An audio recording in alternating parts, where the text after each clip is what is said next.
여러분 안녕하십니까? 여수 MBC 뉴스데스크입니다. 여수 계도 간척지 일대가 농어촌 관광휴양단지로 조성됩니다. 내년 1월 본격 착공이 가능할 전망인데요. 오는 2026년 여수세계 섬박람회 부행사장으로도 활용될 예정이어서 주민들의 기대감이 커지고 있습니다. 김주희 기자가 보도합니다. 여수시 화장면 계도 간척지. 염분 농도가 높아 농경지로 활용되지 못했던 이 간척지 일원 15만 5,800여 제곱미터 면적의 농어촌 관광휴양단지가 조성됩니다. 시는 지난 1월 농어촌공사로부터 간척지 소유권을 확보한 데 이어 올 하반기 지구단위 계획 수립을 위한 실시 설계 용역까지 모두 마칠 계획입니다. 내년 1월 기반 조성 사업을 시작으로 오는 2026년까지 농업전시관, 섬산림문화관 등 시설이 들어설 전망입니다. 민간 자본 공모 방식으로 섬관광 휴양시설 유치 사업도 병행 추진됩니다. 민간 공모로 이것을 개발을 추진할 계획입니다. 그렇게 되면은 민간에서 이제 자기들 관광 그런 컨셉에 맞춰서 여러 가지 사업으로 공모에 응해서 개발될 것 같습니다. 섬마을 주민들의 기대감도 높습니다. 특히 간척지 일원이 2026 여수세계 섬박람회 부행사장으로도 활용될 예정이어서 관광을 통한 섬 경제 활성화의 촉매제가 될 수 있을 것으로 기대하고 있습니다. 30년, 그 40년간을 방치해 놓은 상태에서 새로운 볼거리 관광단지가 조성된다는 게 우리 계도 주민들로서는 엄청난 큰 기쁨이죠. 수십여 년 동안 쓸모없이 방치돼 왔던 여수 계도 간척지. 천만 관광도시 여수시의 새로운 관광 랜드마크로 조성이 가시하면서 섬마을의 지역경제 활성화 기대감으로 모처럼 만에 훈풍이 불어오고 있습니다. MBC 뉴스 김주입니다.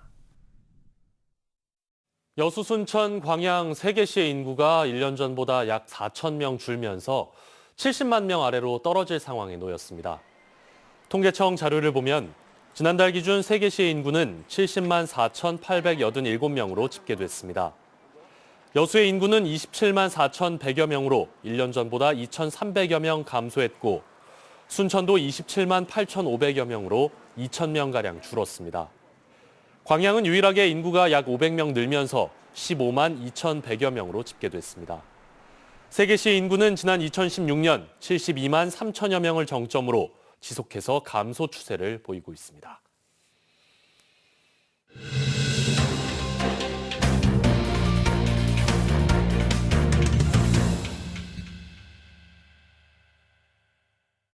올해 처음으로 중학교에 입학한 신입생 모두에게 장학금을 지급한 학교가 있습니다. 인구 유출로 인한 학교 폐교 위기를 막고자 동문과 인근 기업들이 힘을 합쳐 장학금을 마련한 겁니다. 김단비 기자입니다. 올해 중학생이 된 양수인 양은 입학과 동시에 뜻밖의 선물을 받았습니다. 학교가 지급한 학업 장려금 50만 원입니다. 알뜰살뜰 아껴 꼭 필요한 곳에 사용할 계획입니다. 새학기에 필요한 학용품들도 사고 학업에 필요한 참고서나 책들 같은 걸 사고 싶습니다. 수인 양을 포함한 신입생 16명에게는 50만 원, 재학생 36명에겐 10만 원씩 학업 장려금이 지급됐습니다. 지난해 학교 동문과 인근 산단 기업들이 십시일반으로 모은 학교 발전기금 덕분에 가능한 일이었습니다. 주변 기업들이나 훌륭하신 선배님들께서 주셔서 저희도 이제 나중에 후배분들께 장학금을 주는 그런 멋진 어른이 되고 싶습니다. 장학금 지원 대상이 졸업생에서 전체 재학생으로 확대한 데는 폐교를 막기 위한 학교의 의지가 담겨 있습니다. 한때 1,700명에 육박했던 학생 수가 50년 사이 97% 줄면서 지금은 50여 명에 머물고 있기 때문입니다. 당장 학생 유입에 대안은 될 수 없겠지만 기금 규모가 커지고 교육 환경이 개선되면 효과가 있지 않을까 학교는 희망을 가져봅니다. 발전기금이 우리 동문들하고 또 지역사회 그 관심 속에서 이루어져야 된다 그런 생각을 갖고 있습니다. 그래서 우리 지역에 있는 우리 학교를 우리가 살리자. 앞으로 4년 뒤면 전국 초중고 학생 수 500만 명 선이 붕괴되고 전남에서도 2만 명 가까이 줄어드는 등 점차 가속화하고 있는 학령 인구 감소. 학교 명맥을 유지하기 위해 학교와 동문, 지역사회가 안간힘을 쏟고 있습니다. MBC 뉴스 김단비입니다. 이달 말 우주발사체 단조립장 입지 선정을 앞두고 순천시가 기업의 판단을 존중한다며 전라남도의 엄정 중립을 촉구하고 나섰습니다. 순천시는 누리호 기술 이전 기업인 한화 에어로스페이스의 단조립장 입지 선정과 관련해 그동안 평가 자료를 성실하게 준비했고 최근 최종 답변서를 제출했다며 전남도가 시군 간의 경쟁을 부추기는 데 대해 강한 불만을 표시했습니다.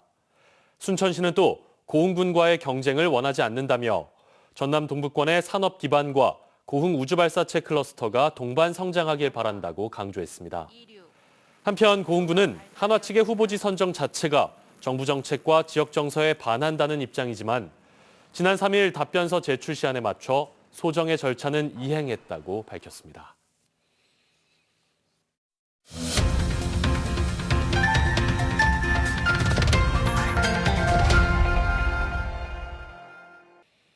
국민의힘의 새 지도부를 뽑는 투표가 지난 주말부터 시작됐습니다. 전당대회 사상 최고 투표율을 기록하면서 오는 8일 발표될 결과에 관심이 쏠리고 있는데요. 당대표 선거 출마 이후 처음으로 순천을 찾은 천하람 당협위원장을 문영철 기자가 만났습니다.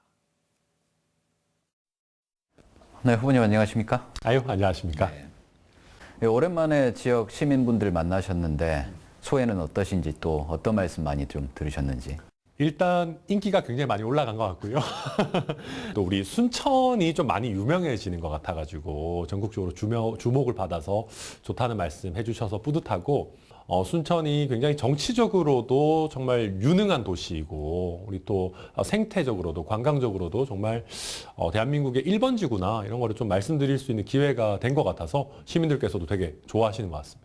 최근 한 여론조사 결과 보니까 당대표 후보 4명 가운데 호감도가 가장 높은 것으로 나타났어요. 어떻게 네. 받아들이십니까? 일단 올바른 소리 하는 사람이 거의 저밖에 없는 것 같아요. 특히 제가 민심에 부합하는 정말 개혁적인 목소리를 내고 있기 때문에 우리 지역에서도 굉장히 좋아하시거든요. 이 초심 잃지 말아달라고. 그런 면에서는 저는 굉장히 대국민에서 지지도가 많이 나오는 거 아주 만족하고 있습니다. 네, 그런데 이 국민의힘 지지층을 대상으로 한 결과를 보면 다른 후보들에 비해서 호감도가 좀 떨어지게 나오고 있어요. 이 부분은 좀 무겁게 받아들이시지 네, 않나요? 무겁게 받아들이고 사실 제가 이제 저희 당을 너무 망치고 있는 윤핵관들에 대해서 굉장히 비판을 하고 있습니다. 너무 윤핵관에 대해서 비판을 하다 보면 대통령에게도 좀 부담될 수 있지 않느냐 그런 부분 느끼시는 것 같고 저도 그런 부분들을 조금 더 어떻게 보면 여당 대표로서 무게감 있게 제가 지적하는 것은 윤핵관의 과도한 권력 줄세우기다. 그걸 명확하게 좀 더 말씀드릴 수 있도록 하겠습니다. 네.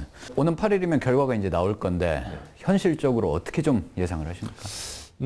지금 저는 제가 2위를 할 거라는 거는 거의 확신합니다. 왜냐하면 그러니까 안철수 후보 물론 훌륭한 분이지만 이번 전당대회 구도에서는 안철수 후보를 굳이 찍어야 할 이유가 없습니다.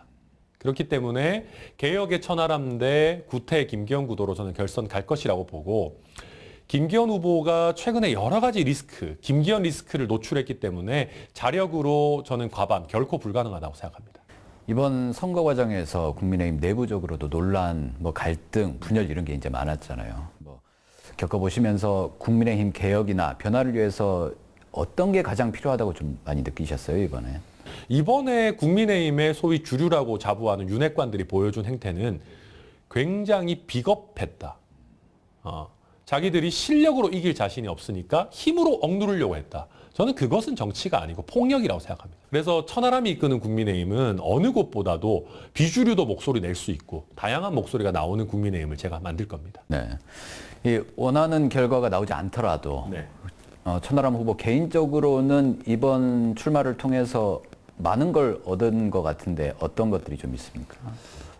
저는 지역에서의 진정성이라는 게 컸던 것 같아요. 그러니까 아까 말씀드렸지만 폭력적인 윤핵관들과 맞서가지고 제가 선명한 개혁적인 목소리를 내다 보니까 이제는 지역에서도 천하람이는 아무리 권력의 힘이 무서워도 옳은 소리 하는구나. 철학이 있구나라는 거를 지역에서 좀 알아봐 주신 것 같아서 그게 제일 큰 소득인 것 같습니다.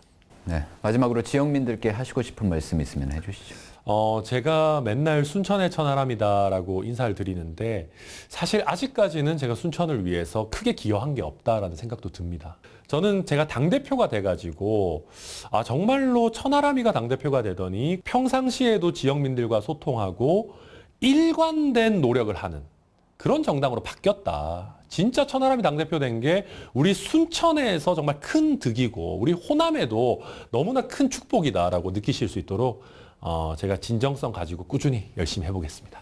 네, 남은 일정 잘 마무리하시기 바랍니다. 오늘 말씀 고맙습니다. 감사합니다. 섬진강을 끼고 있는 자치단체 4곳이 관광벨트 조성을 위해 힘을 모으기로 했습니다.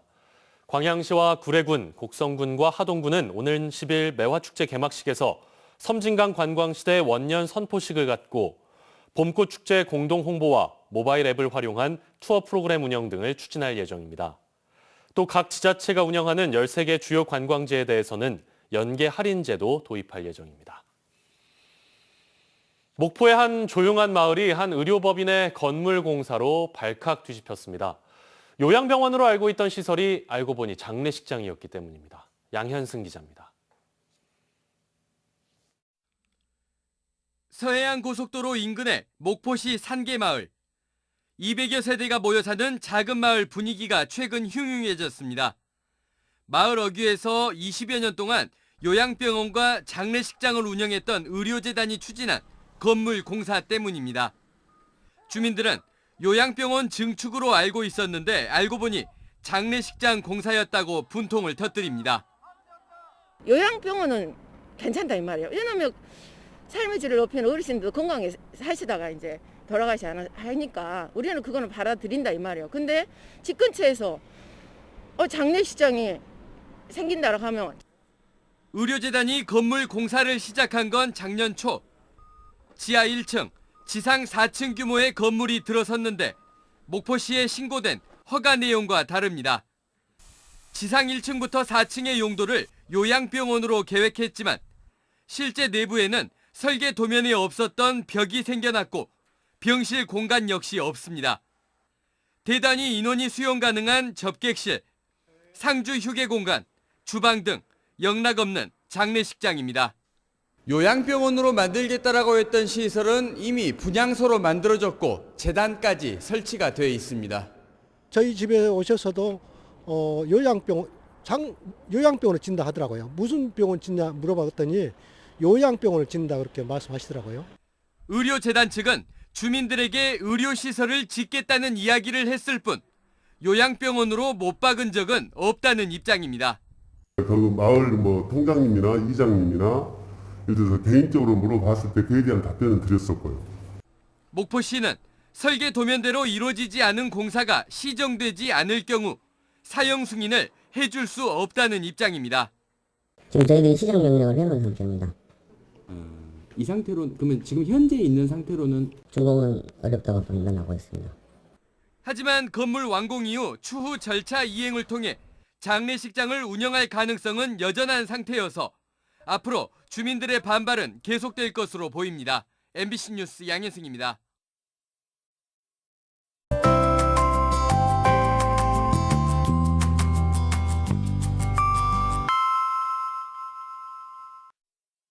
날씨와 생활정보 정리해드리는 생활포커스입니다. 물가 오름세가 주춤하는 모양새입니다. 지난달 소비자 물가 상승률이 10개월 만에 4%대로 둔화했습니다. 통계청이 발표한 2월 소비자 물가 상승률은 4.8%인데요. 지난해 7월 6.3%로 정점을 찍은 뒤 5%대 이상을 이어왔습니다. 지난 3일 오전 순천 별양 이터널에서 발생한 차량 화재를 퇴근하던 소방관이 직접 진화해 눈길을 끌고 있습니다. 고흥소방서는 자칫 불길이 커져 차량을 견인 중이던 레카 차량에도 화재가 번질 수 있는 위험한 상황이었다며 당시 상황을 설명했습니다. 디오션 비치콘도 발리스틱컵 골프구단 대항전이 오는 3월 17일부터 3일간 여수 디오션 CC에서 열립니다. 구단별 2인 1조로 팀을 이뤄 겨루는 이번 대회에는 KLPGA 상금 랭킹 1위 NH투자증권 박민지 선수와 동부건설 김수지 선수 등 KLPGA 12개 구단 40명의 프로 선수가 참가할 예정입니다. 오늘은 봄의 세 번째 절기 경칩이었습니다. 절기답게 전남 동부 지역의 낮 기온 순천이 19도까지 오르며 포근했습니다. 내일은 기온이 조금 더 오릅니다. 낮 기온 20도를 웃돌며 4월 초순 해당하는 기온 보이겠습니다. 내일 미세먼지 농도는 보통으로 공기질도 무난하겠습니다. 여전히 대기는 바짝 메말라 있는데요. 여수와 순천, 광양 지역에 내려진 건조주의보가 수일째 이어지고 있는 만큼 산불 등 각종 화재 예방에 유의하시기 바랍니다. 자세한 지역별 기온 보겠습니다. 하늘은 대체로 맑은 가운데 내일 아침 기온은 여수와 광양 7도, 순천, 고흥 4도로 출발합니다. 한낮 기온은 여수가 17도, 광양, 순천은 21도까지 올라 낮 동안은 약간 덥게 느껴지는 곳도 있겠습니다. 15도 이상의 큰 일교차에 대비 잘 하셔야겠습니다. 내일 해상에는 구름만 많은 가운데 바다의 물결은 앞바다에서 0.5m, 먼바다에서는 최고 1m로 잔잔하게 일겠습니다. 여수의 내일 만조 시간은 오전 9시 31분, 간조 시간은 낮 3시 30분입니다. 지금까지 생활포커스 송유라였습니다. 다음 뉴스입니다. 순천 풍덕지구 도시개발사업조합 관계자들이 건설사 측으로부터 뇌물을 받았다는 의혹이 제기돼 검찰이 수사에 나섰습니다. 국민권익위원회는 풍덕지구 개발 과정에서 토지를 사들일 수 있도록 도와주는 대가로 조합장과 조합 간부들이 건설사 측으로부터 총 10억 원을 받았다는 의혹이 제기됨에 따라 자체 조사 후 사건을 대검찰청으로 이첩했습니다.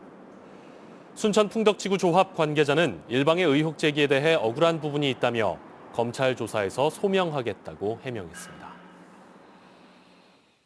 오늘 낮 12시쯤 고흥군 풍양면의 한 야산에서 불이 나 2시간여 만에 꺼졌습니다. 이 불로 산불 진화 헬기 4대와 진화대원 50명이 투입됐고 인명피해는 없었습니다. 산림당국은 정확한 산불 발생 원인과 피해 면적 등을 조사하고 있습니다. 건조한 날씨가 이어지면서 산불이 급증하고 있는 가운데 방화범에 대한 처벌 규정이 미흡하다는 지적이 제기됐습니다. 양항자 의원의 산림청 자료에 따르면 최근 5년간 전국에서 발생한 산불은 총 2,810건으로 피해 면적은 9,315헥타르, 피해 금액은 5,919억 900만 원으로 집계됐습니다. 하지만 같은 기간 방화범 검거는 전체 사고의 41%에 그쳤고 이마저도 97%가 벌금형과 기소유예 처분을 받아 실질적인 징역형은 전체 처벌 건수의 2%에 머무는 것으로 나타났습니다. 여수와 광주를 돌며 금은방을 턴 20대에 대한 구속영장이 기각됐습니다. 법원은 주거가 일정하고 증거인멸의 우려가 없다는 이유로 절도 혐의를 받고 있는 29살 남성을 상대로 여수경찰서가 신청한 구속영장을 기각했습니다. 해당 남성은 지난달부터 2차례에 걸쳐 여수와 광주 금은방 2곳에서 1,400여만 원 상당의 귀금속을 훔쳐 달아난 혐의로 최근 광양의 한 숙박업소에서 긴급 체포됐습니다. 순천시가 대규모 현안 국고 건의 사업 76건을 발굴해 당장 내년에 필요한 2,636억 원의 국비 확보에 본격 나섰습니다.